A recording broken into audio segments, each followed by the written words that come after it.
La France vient d'affirmer que le criminel génocidaire Benyamin Netanyahou dispose d'une immunité, autrement dit d'un permis international de tuer du Palestinien. Quoi de plus normal? Un ancien génocidaire en pays bamileke, massacrant à Madagascar, à Tiaroy, à Sétif, à Guelma, à Kerata, la France soutient le génocidaire sioniste dans le génocide en cours depuis plusieurs mois en Palestine. C'est pourquoi je pense que Macron n'a pas sa place à la commémoration du massacre et des fosses communes de Tiaroy. Le Sénégal, la CEDEAO, l'Union africaine devraient chasser les ambassades israéliennes de nos terres tant que la politique raciste et génocidaire d'Israël se poursuivra. Signé Guy Marius Sagna. Bonsoir à tous. Aujourd'hui, nous revenons sur un sujet qui divise et interpelle. Emmanuel Macron, président de la République française, est attendu au Sénégal le 1er décembre 2024 pour commémorer le massacre de Tiaroy de 1944. Un événement marquant où des soldats africains, ayant combattu pour la France, ont été trahis et massacrés par l'armée française. Mais cette visite ne passe pas inaperçue. Le député sénégalais Guy Marius Sagna exprime ouvertement son opposition, dénonçant ce qu'il perçoit comme une mascarade de mémoire dans un contexte où la justice pour ces crimes reste absente. Dr Franklin Nyamsi nous livre son analyse éclairée sur ce sujet brûlant. Écoutez attentivement, car cette affaire touche au cœur des relations franco-africaines.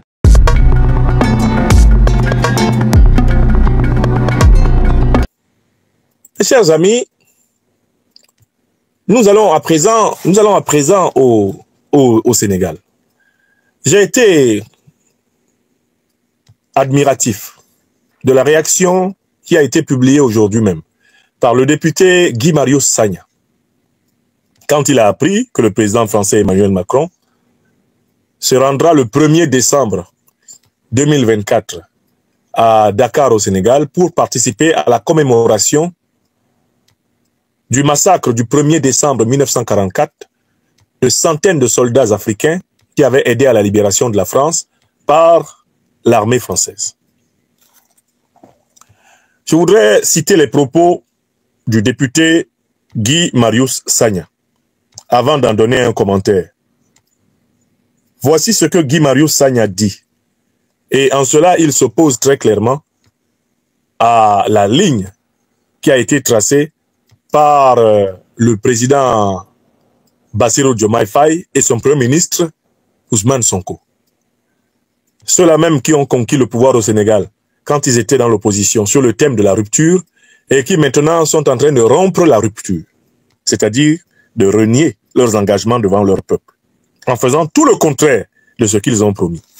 Voici ce que dit le député Guy Marius Sagna pour s'opposer à la venue du président Macron à la commémoration du massacre de Tiaroy. La France vient d'affirmer que le criminel génocidaire Benyamin Netanyahou dispose d'une immunité, autrement dit d'un permis international de tuer du Palestinien. Quoi de plus normal? Un ancien génocidaire en pays bamileke, massacrant à Madagascar, à Tiaroy, à Sétif, à Guelma, à Kerata, la France soutient le génocidaire sioniste dans le génocide en cours depuis plusieurs mois en Palestine. C'est pourquoi je pense que Macron n'a pas sa place à la commémoration du massacre et des fosses communes de Tiaroy. Le Sénégal, la CEDEAO, l'Union africaine devraient chasser les ambassades israéliennes de nos terres tant que la politique raciste et génocidaire d'Israël se poursuivra. Signé Guy Marius Sagna. C'est Guy Marius Sagna qui a dit, hein. C'est pas moi. Il a dit ça à sa façon. Bon. Ok.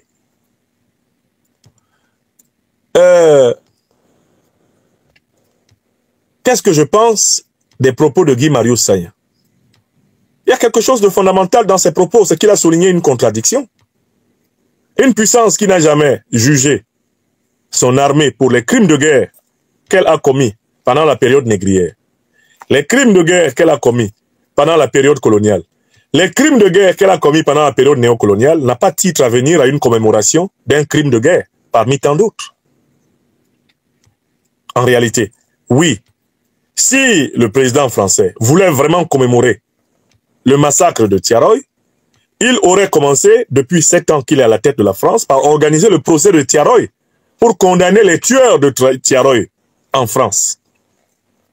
S'il avait fait condamner les tueurs de Tiaroy en France, s'il avait fait, eh bien, juger et indemniser les victimes de Tiaroy, du massacre de Tiaroy, et il serait en capacité de venir, en effet, commémorer le massacre. Mais il n'y a jamais eu de procès. Les militaires français qui ont assassiné des centaines de soldats africains à Tiaroy n'ont jamais été jugés. Pourtant, leur nom est connu. Les victimes n'ont pas été dédommagées, leurs familles n'ont pas été réparées. Et c'est le cas de tous les autres massacres perpétrés par des militaires de l'armée française pendant la pénétration coloniale et même dans la période néocoloniale. Je donne souvent l'exemple du massacre de l'Hôtel Ivoire le 9 novembre 2004 à Abidjan. L'armée française a tiré le 9 novembre 2004 sur une foule d'Ivoiriens qui protestaient contre sa présence aux alentours du palais présidentiel de la République de Côte d'Ivoire, et elle a tué une soixantaine d'Ivoiriens. En France, aujourd'hui, on connaît les militaires qui ont tiré. On connaît les commandants militaires qui dirigeaient la troupe. On n'a jamais organisé un procès pour punir les militaires qui ont commis ce crime contre l'humanité. Ce crime de guerre à Abidjan.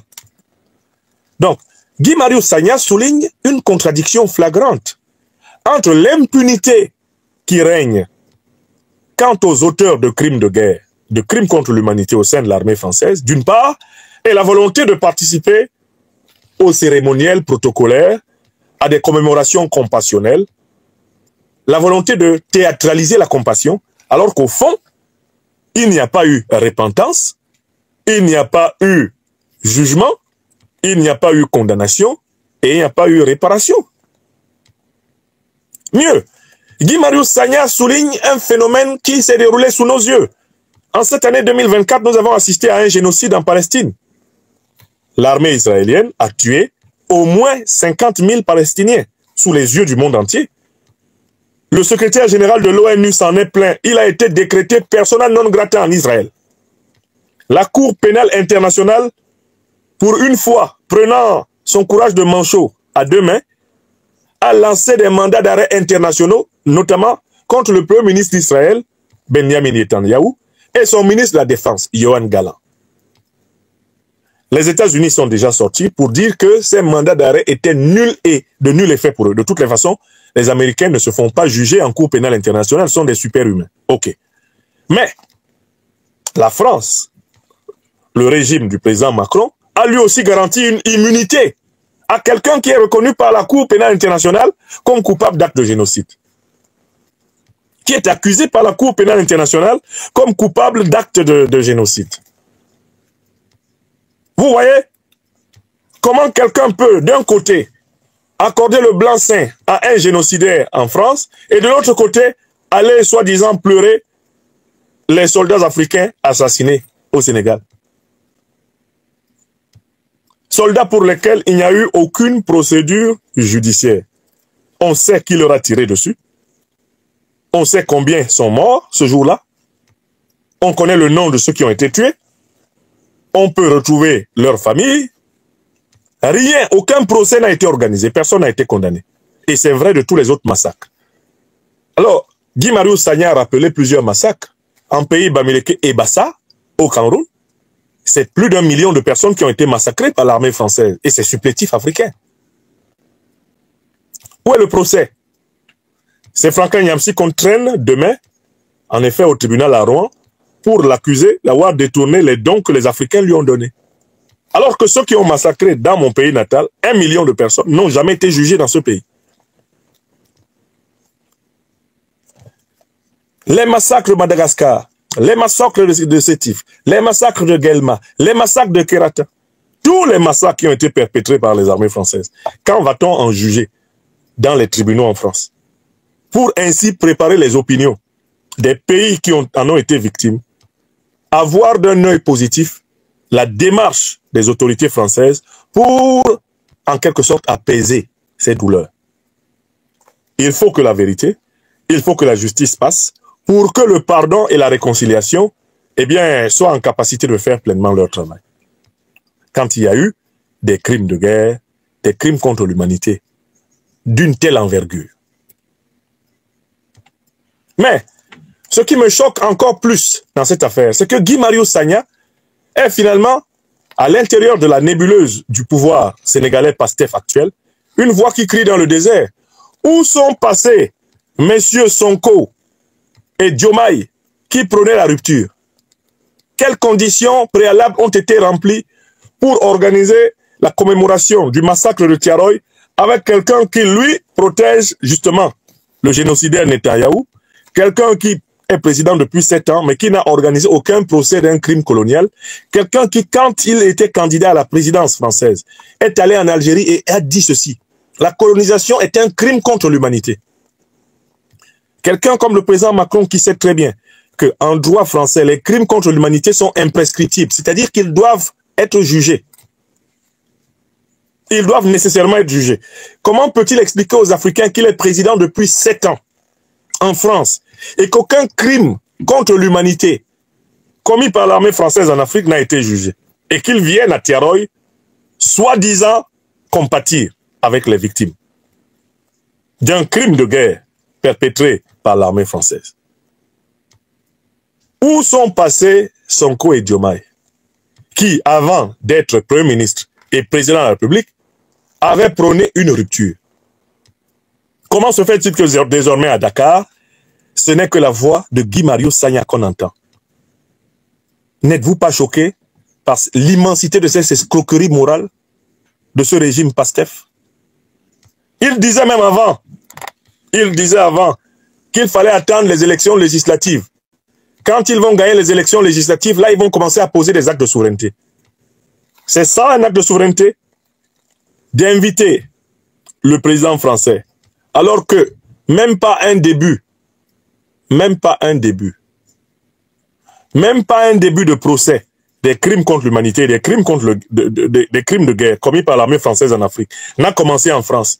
Aucune des conditions préalables n'a été remplie pour qu'on pense imaginer une scène comme celle d'un président français pleurant les morts de Tiaroy avec les victimes.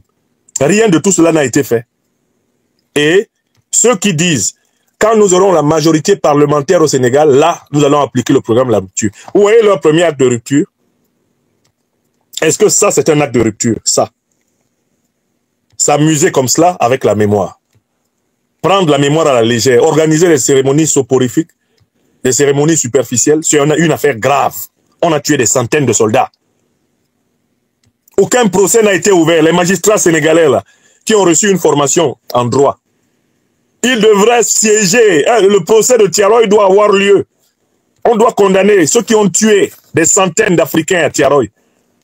Les magistrats sénégalais qui sont chauds pour juger les dictateurs africains, comme Hissène Habré, ils n'ont pas été chauds depuis tout le temps que le Sénégal est indépendant pour organiser le procès de Tiaroy et condamner les soldats français qui ont tué les Africains, des Africains qui les ont aidés à libérer la France. J'ai vu l'excitation avec laquelle ils ont jugé au Sénégal Hissène Habré. Ils étaient contents d'organiser cette parodie pour donner l'impression que, oui, maintenant en Afrique, on juge les dictateurs africains. Mais comment le Sénégal peut-il avoir organisé le procès d'Hissène Habré alors qu'il est incapable d'organiser le procès des assassins de Tiaroy? Et ils viennent nous organiser une commémoration grotesque, carnavalesque, chimérique, fantasmagorique. Une commémoration complètement cosmétique. Qu'est-ce que l'Afrique a à faire de ce spectacle, de cette politique spectacle, comme l'appellerait Roger Girard Schwarzenberg, dans un bel ouvrage que j'ai lu autrefois chez mon maître d'enfance, le professeur Emmanuel Niam, à la Cité des Palmiers, à Douala. La politique spectacle de Sonko et Diomaye. Est-ce cela qu'il nous avait promis? Est-ce qu'il nous avait promis d'organiser ce genre de spectacle? Quand il disait exactement ceci, Monsieur Sonko, qu'est-ce que vous avez dit? Et comment vous êtes-vous fait remarquer par les Africains? Comment les Africains ont-ils commencé à croire que vous seriez éventuellement panafricaniste, Sonko? Mais je ne me lasse pas de vous écouter. Sonko, qu'est-ce que vous avez dit? Et qu'est-ce que vous faites maintenant? Sonko, le genou, le hibou, le chou. Sonko, le genou. Sonko, le genou. Qu'est-ce que vous avez dit ce jour-là? Il est temps que la France lève son genou de notre cou. 7 siècles de misère faits de traite humaine, de colonisation et aujourd'hui de néocolonisation, cela suffit. Voilà. Il est temps que la France nous foute la paix. Non, alors, écoutez, M. Sonko, le genou a-t-il été levé de notre cou? Avec les événements qui se poursuivent là, le genou a-t-il été levé de notre cou? Le peuple palestinien qui vient d'être écrasé à plus de 50 000 morts, avec le soutien de ceux que vous accueillez à bras ouverts. Le Mali, le Burkina, le Niger ont porté des plaintes aux Nations Unies contre les puissances de l'OTAN pour soutien au terrorisme. Est-ce que le genou a été ôté de notre cou, Sonko? Continuez. Ouais. Il est temps que la France prenne exemple sur ses voisins européens. L'Allemagne est la première puissance économique d'Europe, loin devant la France. La 3e ou 4e puissance économique du monde. L'Allemagne n'exploite aucun pays, aucune colonie. Mais écoutez, mais est-ce que le franc CFA a été aboli? Sonko, le franc CFA a-t-il été aboli entre-temps? Dakar n'est-elle pas toujours la base de cette monnaie néocoloniale? N'êtes-vous pas la capitale de la monnaie néocoloniale? Qu'est-ce qui a changé? Maintenant, vous avez une majorité parlementaire à Dakar. Qu'est-ce qui a changé? Le genou a-t-il quitté notre cou? Demain, je suis traîné au tribunal en France parce que je critique ce que vous critiquez. Oui. Je peux citer l'Italie, je peux citer l'Espagne, qui avait des colonies avant, mais qui n'exploitent personne, qui ne font pas ingérence, qui n'imposent pas des dirigeants dans leur ancienne colonie. Au nom de quoi la France croit pouvoir continuer à nous imposer des dirigeants? Est-ce qu'elle a arrêté de chercher et d'essayer de nous imposer des dirigeants? Est-ce que c'est fini, Sonko? Le genou, là, a-t-il quitté notre cou? Qui a imposé Oligui Nguema à la tête du Gabon? Qui a imposé Mahamat Idriss Déby Itno à la tête du Tchad? Qui a imposé Ouattara Draman à la tête de la Côte d'Ivoire? Qui a imposé Mamadi Doumbouya à la tête de la Guinée? C'est fini? Le genou a quitté notre cou? Le genou a-t-il quitté notre cou? À faire des choix à notre place. Cela doit cesser. Et l'Afrique nouvelle, la jeunesse africaine, les élites africaines, la diaspora africaine dit non, ça ne peut pas continuer. Mais si ça ne peut pas continuer, qu'est-ce que vous faites à Tiaroy avec quelqu'un qui n'a pas changé de politique? Vous êtes en train de continuer la politique france-africaine, tout le monde vous voit. Vous avez dit que ça ne pouvait pas continuer. Qu'est-ce que vous êtes en train de faire là? Qu'est-ce qui continue là sous nos yeux? J'apprends par exemple que vous mettez sous pression nos frères originaires du Mali pour qu'ils possèdent des papiers CEDEAO pour circuler librement au Sénégal. C'est quelle est la politique que vous continuez là? Vous avez largement gagné les élections législatives. Est-ce que vous avez changé de politique? Est-ce que vous êtes en train de mener au Sénégal une politique panafricaniste? Sonko, Diomaye, est-ce que vous savez que les Africains ont pris conscience de l'immensité de votre mensonge? Les Africains savent que vous êtes de gros menteurs. Et vos partisans sont de plus en plus ridicules sur les réseaux sociaux. Ils essayent de défendre l'indéfendable. On vous voit mener des politiques nulles, des politiques ridicules. On vous voit mener des politiques que même Macky Sall, que l'opinion africaine déteste au plus haut point, n'aurait pas osé mener. Même Macky Sall n'aurait pas osé faire ça. S'amuser à traquer des Ouest-Africains au Sénégal au motif qu'ils n'ont pas les papiers CEDEAO. Macky Sall ne l'aurait pas fait.